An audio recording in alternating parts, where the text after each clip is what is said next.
Hello friend, हमारी आज की कहानी है स्वार्थी बेटियां। माँ कहिए आपने हम दोनों को क्यों बुलाया है? रन्नो दीदी का पता नहीं, पर मुझे बहुत काम था, मैं वो सब छोड़कर आई हूँ। आज तो मुझे अपने बेटे के स्कूल भी जाना था, पर नहीं गई माँ आपकी वजह से। सन्नू ने अपना पर्स सोफे पर रख लापरवाही से अपनी सैंडल उतारते हुए कहा, तो रन्नो चिढ़ते हुए बोली, क्यों शन्नो जी, आपको ऐसा क्यों लगता है कि सिर्फ आपके पास ही काम है? बिजी तो मैं भी बहुत थी, मुझे तो परिवार के संभालने के साथ ऑफिस भी जाना होता है। तुम्हारी तो सरकारी नौकरी है, आराम से छुट्टी ले लो, पर मैं तो नहीं ले सकती ना छुट्टी। पर माँ ने बुलाया था और नहीं आती तो यही होता कि लो बड़ी बेटी माँ की खोज खबर नहीं लेती, तो चली आई इनसे मिलने। कहिए माँ, क्या कहना है आपको? अरे क्या तुम लोग आते ही झगड़ने लगे? मुझे पता है तुम दोनों को बहुत काम है, पर अभी झगड़ा नहीं, खाना खाते हैं। मैंने तुम दोनों की पसंद का खाना बनाया है, चलो पहले कुछ खा लो, वही खाते खाते बात करते हैं। सुशीला जी ने अपनी दोनों शादीशुदा बेटियों से कहा, तो दोनों हाथ धोकर टेबल पर आ गई। साथ में सुशीला जी ने अपनी भी प्लेट लगा ली, पर उनकी दोनों बेटियों का खाने से ज़्यादा माँ की बात सुनने पर ध्यान था। तो एक बार फिर से दोनों ने पूछा, अब बताओ ना माँ, क्या बात है? क्या आपने प्रॉपर्टी के पेपर बनवा लिए? आप ये सब हमारे नाम कर रही हैं? एक साथ इतने सवाल सुनकर सुशीला जी थोड़ा चिढ़ते हुए बोली, तुम दोनों को प्रॉपर्टी के अलावा और कुछ नहीं सूझता क्या? जब देखो अपने नाम करवाने की पड़ी रहती है और कुछ याद नहीं आता क्या?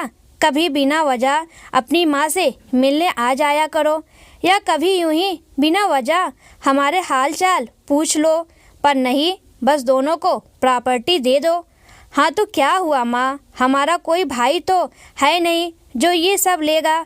ले देकर हम ही दो बेटियां तो हैं, आप भी अब बूढ़ी हो गई हैं, तो हम लोग तो आपके सर से इस सब की देखभाल का बोझ उतारना चाहते हैं। सानो अपनी माँ की बात हल्के में लेते हुए बोली, तो सुशीला जी ने मुस्कुराते हुए कहा, मेरा बोझ कम करने से पहले एक जिम्मेदारी संभाल लो, वही बहुत होगा मेरे लिए। जिम्मेदारी की बात सुनकर दोनों बहनें एक साथ बोली, कैसी जिम्मेदारी माँ? वो मेरी आँख में मोतियाबिंद आ गया है, तो मुझे उसका ऑपरेशन करवाना है। तो तुम दोनों सोच लो कि 10-15 दिन कौन मेरी देखभाल करेगा? माँ, मुझे अपना प्रोजेक्ट पूरा करना है। मेरा बॉस मेरे सर पर तलवार लिए खड़ा रहता है। अगर मैंने उनसे 10-15 दिन की छुट्टी ली तो समझो मेरी नौकरी तो गई। शानो कर लेगी, उनकी तो सरकारी नौकरी है, वो छुट्टी लेंगी। रानो ने अपनी माँ की बात पूरी होने से पहले ही कहा, तो सानो भी कहाँ चुप रहने वाली थी, वो भी जिम्मेदारी लेने से खुद को बचाने के लिए बोली, नहीं मैं छुट्टी नहीं ले सकती। मैं अभी 2 महीने पहले घूमने गई थी, तो पहले ही बहुत छुट्टियाँ ले ली है। अब अगर छुट्टी ली तो मेरी नौकरी पर बात आ जाएगी। अपनी दोनों बेटियों की बात सुनकर सुशीला जी की आंखों में आंसू आ गए, जिन्हें छिपाते हुए वो थोड़ा कड़क होकर बोली, तुम्हारे पापा कहते थे कि एक बेटा और होना चाहिए बुढ़ापे में देखभाल करने के लिए, पर मैंने उनसे हमेशा यही कहा कि बेटियां बेटों से कम नहीं होती, वो भी हमारी देखभाल करेगी। और उन्होंने मेरी बात मानकर तुम्हारी परवरिश में कोई कमी नहीं छोड़ी, तुम्हारी हर जिद हर तमन्ना पूरी की, तुम दोनों को अपने पैरों पर खड़ा किया ताकि तुम लोग किसी के अधीन न रहो, अपने फैसले खुद ले सको, हमारी देखभाल कर सको। पर शायद हमारी परवरिश में कोई कमी रह गई, जो तुम लोगों ने अपने पापा के जाने के बाद मुझे नहीं, इस प्रॉपर्टी को अपना माना है।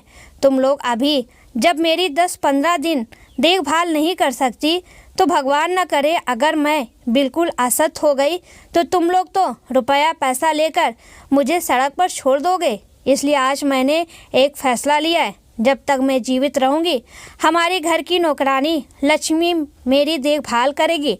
बदले में मैं अपनी वसीयत में ये घर और कुछ पैसे उसके नाम कर जाऊंगी, और बाकी की सारी चल अचल संपत्ति किसी अनाथ आश्रम को दान कर दूंगी, पर तुम्हारी जैसी औलादों को एक फूटी कौड़ी भी नहीं दूंगी। दुनिया में सभी लोग कहते हैं कि बेटियां बेटों से ज़्यादा सेवा करती है, कभी बेटी बनकर तो कभी बहू बनकर। पर मैं कहती हूँ कि अगर बच्चे कपूत हो तो कोई सेवा नहीं करता, ना बेटा ना बेटी। आज मुझे सिर्फ एक कहावत ही सही लग रही है कि बाप बड़ा न भैया, सबसे बड़ा रुपया। और अब उन्हीं रुपयों के दम पर मैं अपनी सेवा करवाऊंगी, वो भी दूसरों से। चलो, खाना खत्म हो गया हो तो निकलो इस घर से और लौट कर कभी मत आना। मैं अपने मरने से पहले अपनी अंतिम यात्रा की भी व्यवस्था करके मरूंगी, ताकि कोई तुम दोनों को बताए भी नहीं कि मैं इस दुनिया में नहीं रही। अपनी माँ की बातें सुनकर दोनों बेटियां हक्की भक्की सी मुंह खोले रह गई।